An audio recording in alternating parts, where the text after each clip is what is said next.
how to make Instagram 6 pics to end my story trend on Instagram.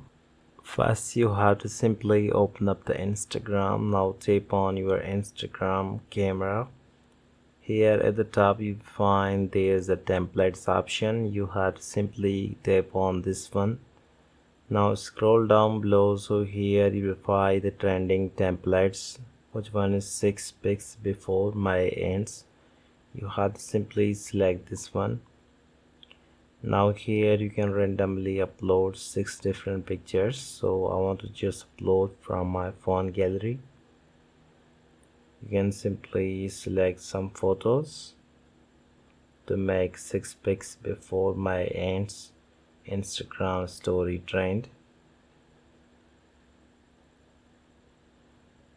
So as you notice that I have added a couple of photos.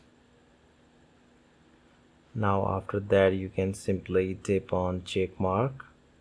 So you notice that 4.2 million people using this Instagram ads trend. You have to simply tap on your story after creating the 6 pic before my ends Instagram ads trend. Now I want to go back. Here you notice that I have successfully uploaded an Instagram story with the help of 6 pics before my ends Instagram story trend. I hope you enjoyed this video. If you find this video helpful for you, then please like, comment and share this video. Thank you so much for watching.